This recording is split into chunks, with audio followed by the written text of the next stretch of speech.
আমার পক্ষ থেকে তো আলাদা কোনো কিছু বলার না, যে পুরো দেশের মানুষই একই কথা বলছে, এবং দেশের মানুষ যখন সবাই একসাথে কোনো ন্যায্য দাবি রাখে তখন সেটা একটু হলেও মাথায় আনা দরকার যে সেটা ফেলে দেওয়ার মতো না।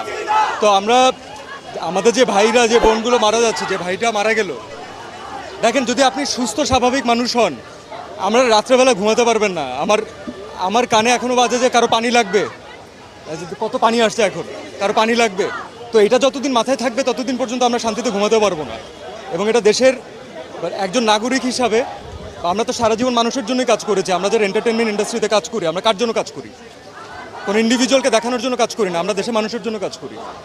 তো আজকে তাদের যে ছাত্ররা, যারা ইয়াংরা, যারা হচ্ছে আমাদের মেইন অডিয়েন্স, যাদের আমাদেরকে প্রয়োজন, আমরা যদি তাদের সাথে না দাঁড়াতে পারি তাহলে আসলে কেন কাজ করলাম? এর থেকে কাজ না করা ভালো, অন্য কোনো কিছু করা বেটার। আমার নিজের বাচ্চা আছে ভাই, আমি জানি যে আজ থেকে 10 বছর পরে, 15 বছর পরে, 20 বছর পরে ও একদিন এই ব্যাপারে জানবে এবং ও একদিন আমাকে কোয়েশ্চেন করবে যে মানে তুমি কি করছো। তখন আমি বুক উঁচু করে বলতে চাই যে না, আমি কিছু চেষ্টা করছি। So definitely I am with the students. Yes, হ্যাঁ। আপনি নিজেরটা বলেন, আপনার কোনো ক্লাসমেটের সাথে এমন হলে আপনি নিজে থাকতে পারতেন বাসায়? কখনো পারতেন না, এটা থাকা সম্ভব না। এবং এই বাচ্চাগুলো কোনো অনৈতিক দাবি রাখে নাই যে তাদেরকে এভাবে করে প্রাণ হারাইতে হবে। এক একজন বাবা মার আহাজারি, এটা যার যায় সে বুঝে ভাই।